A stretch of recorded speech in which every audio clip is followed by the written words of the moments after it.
This story is based on rumors and anonymous sources. Some details may be unverified. Please approach the information critically.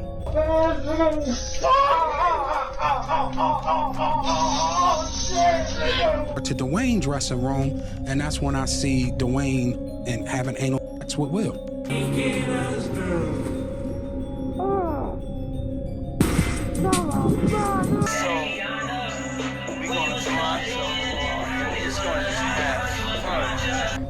You got me. I got you. She's got me. Everyone's got me. I literally got you. What was it like meeting The Rock? Is he cool? He's a homosexual, bro. When Dwayne "The Rock" Johnson walked into the courtroom, no one could have predicted what was about to happen. A man known for his ironclad discipline, billion-dollar charisma, and carefully managed public image wasn't just testifying, he was detonating a bombshell. Do I ever eat in bed? I do eat in bed. Just not food. As you can see, I know my BFF. There's a goalpost. Huh? That's exactly what it's about. Knowing your BFF, right? Yes, did you repeat everything I say? Yes. Hi, puppy. In a moment that froze the entire room, Johnson revealed shocking personal experiences involving none other than music mogul Diddy Combs. With gripping clarity, he spoke of secret industry circles, bizarre rituals, and manipulative power plays that operated behind the scenes. It wasn't about lawsuits or contracts. It was about control, silence, and psychological domination. The Rock, the man millions idolize for his strength, claimed he had once been just another pawn in a game that few even knew existed. The courtroom didn't breathe. Phones buzzed outside. What had started as a high-profile case against Diddy had just taken a turn no one saw coming, and the truth was far darker than tabloids ever imagined. Everyone knows Dwayne Johnson's rise, a football failure turned wrestling legend, turned the most bankable actor on the planet. But Johnson admitted that behind the glitz was a game of power that quietly dictated who rose and who didn't. He described moments in his early career where success seemed just out of reach, until invitations arrived from elite figures offering access. Johnson now claims those early connections led him into rooms he regrets ever entering. There, he said, influence wasn't earned, it was traded for silence, for submission. The Rock wasn't always bulletproof, and he now confesses that behind the fame was fear. Fear of being blacklisted, of losing everything before it ever truly began. What he saw, what he endured, he buried for decades, until now. His testimony exposed a critical truth. Even the biggest stars had to play by rules most never knew existed. And one of the rule makers? Diddy. It was supposed to be a celebration. Diddy was throwing one of his signature private parties, invite only, no cameras, no press, and a guest list packed with celebrities, producers, and rising stars. Johnson was one of them. But the moment he arrived, he sensed something was off. Phones were confiscated. Rooms were locked. Guests weren't mingling. They were watching each other. Diddy greeted him personally and ushered him to a back room where the vibe shifted from glamorous to grim. According to Johnson, this wasn't a party. It was a proving ground.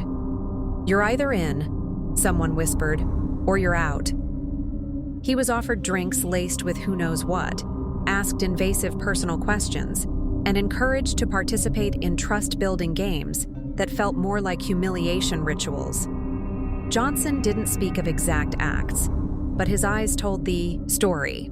What began as a career milestone quickly turned into psychological warfare. That night, something inside him broke. What Johnson described next stunned even seasoned courtroom observers. He claimed that events like Diddy's weren't isolated. They were part of an organized subculture within the entertainment elite. These weren't parties, they were stages for ritualistic manipulation. Initiation wasn't about consent, it was about compliance. Johnson spoke of people being blindfolded, led into secluded spaces, filmed without their knowledge, and later, reminded of what they did, just in case they ever thought of speaking out. One phrase stuck with him. Are you ready to be owned? He said it was whispered like a mantra during one of the so-called initiation ceremonies. These weren't rumors or urban legends. These were real moments that, in his words, left permanent damage. Johnson's message was clear. These rituals weren't about fun or networking. They were about control, maintaining power by breaking down individuality. And according to him, Diddy was no bystander. He was the conductor. For years, Johnson carried this weight in silence. He went on to conquer Hollywood, become the highest paid actor in the world, and build an empire, but part of him remained haunted. Every commercial, every movie premiere, he says, was layered with guilt. He watched younger artists walk the same tightrope he once did, some strong, some crushed. He remembered the fear. He remembered the manipulation. And it burned. Why didn't he speak out sooner? Johnson admitted it was because he didn't think anyone would believe him. He worried it would be spun as jealousy or self-promotion. But the breaking point came when someone close to him, an emerging actor, confided about a nearly identical experience. That was it. Johnson decided to go public, not to destroy anyone, but to protect those who hadn't yet crossed that threshold. Because the moment you enter those rooms, he said, you lose a piece of yourself, and silence only feeds the system. Inside the courtroom, the reaction to Johnson's words was immediate and visceral. The judge looked stunned. The jury shifted, uncomfortably. Reporters sat motionless. Johnson didn't cry, didn't raise his voice. He just spoke, plainly and powerfully. He described the people involved, the structure, the expectations, and the consequences of resistance. He spoke of Diddy with chilling precision, not as a party host, but as someone who curated fear like it was art. According to Johnson, Diddy knew exactly how far to push people and exactly how to keep them loyal. The courtroom was so silent you could hear pages turning. And as Johnson finished, one phrase echoed in the silence. It's not just what happens in the room, it's what they make you believe when you leave it. That testimony wasn't just shocking, it was damning. And outside, the media was already gearing up for the story that would dominate headlines for weeks. Minutes after Johnson's testimony ended, the internet exploded. The Rock Speaks, Diddy Exposed, and Hollywood Secrets all trended worldwide within hours. TikTok was flooded with reactions. Twitter turned into a battlefield. Some defended Diddy, calling the story exaggerated. Others began digging up old rumors, connecting dots from past lawsuits, NDAs, and strange guest lists from similar parties. A clip of Johnson saying it wasn't a party, it was a performance, racked up millions of views in minutes. Fans and critics alike demanded answers from Diddy's collaborators, many of whom suddenly went quiet. Even celebrities with no connection to the case started sharing cryptic posts and solidarity messages. The industry had faced scandals before, but never from someone with Johnson's status, credibility, and following. The public didn't just listen, they leaned in. Because if even The Rock could be shaken by what he experienced, what did that say about the system behind the screen? Diddy's legal team released a statement within 24 hours. These claims are categorically false and maliciously intended to defame Mr. Combs. The message was firm, but fans weren't buying it. On Instagram Live, Diddy appeared visibly rattled. He denied everything, called Johnson's testimony a calculated attack, and painted himself as the victim of an industry witch hunt. But the comments were brutal. Followers asked pointed questions. Others posted snake emojis and clips of other celebrities who had accused powerful figures in the past. The silence from Diddy's usual defenders was deafening. Brands began quietly, pulling partnerships.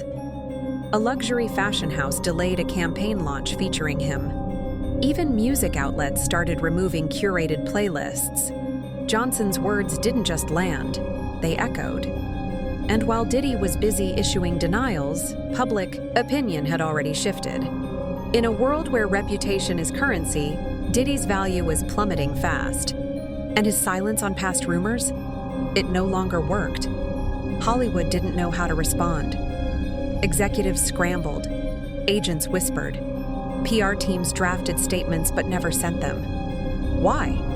Because too many people had seen too much and said too little. The fear was real. Diddy had been a giant, and many had profited by staying in his orbit. But now, that orbit was collapsing. Behind the scenes, meetings were canceled, projects quietly shelved. Media insiders revealed that some entertainment publications were even told to wait before running features involving him. More troubling? A few journalists admitted they'd heard stories years ago, but were warned off. Suddenly, everyone was asking, who else knew? Who helped cover it up? Who else had something to lose? The silence was no longer neutral. It was suspicious. Johnson's testimony had done more than rattle Diddy. It had cracked the illusion of untouchable power. And now, every high-profile figure associated with him was looking over their shoulder. The dominoes began to fall. Within a week of Johnson's testimony, at least 4 anonymous sources came forward with eerily similar stories. Former assistants, aspiring artists, even a well-known stylist. They spoke of parties where phones were locked away, guests were vetted in advance, and those who refused to play along were quietly blackballed. One whistleblower said, "I saw people who walked in confident and left destroyed." Some statements were leaked. Others were published by independent media. Platforms tired of waiting for mainstream outlets to catch up. Lawsuits resurfaced. Old NDAs were challenged. The phrase, pattern of behavior, kept appearing in legal commentary. The entertainment industry couldn't pretend anymore. This wasn't a one-time claim. It was the unveiling of a long-standing system of manipulation. Diddy's empire, once built on power, luxury, and reputation, was starting to collapse under the weight of what had been hidden for far too long. What Dwayne Johnson did wasn't just brave, it was revolutionary.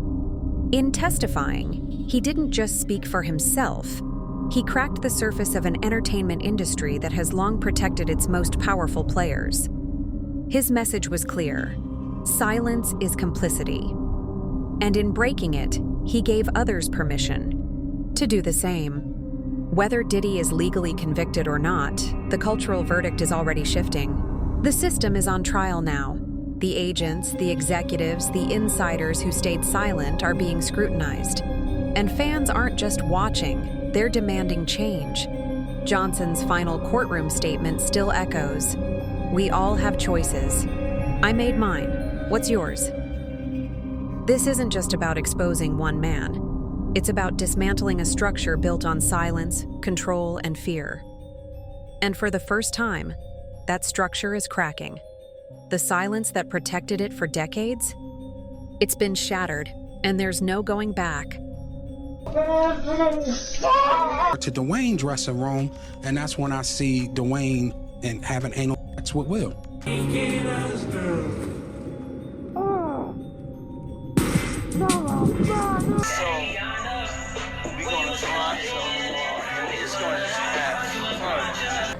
You got me. I got you. She's got me. Everyone's got me. I literally got you. What was it like meeting The Rock? Is he cool? He's a homosexual, bro.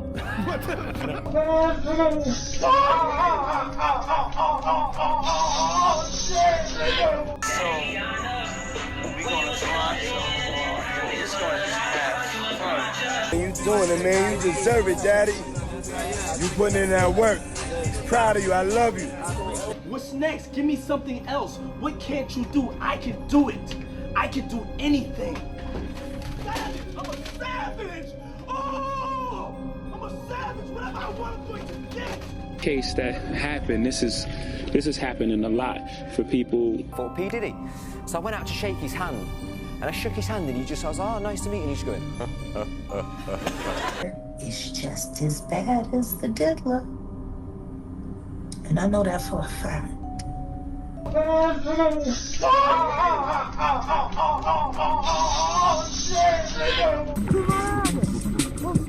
it. just as bad as the diddler. And I know that for a fact.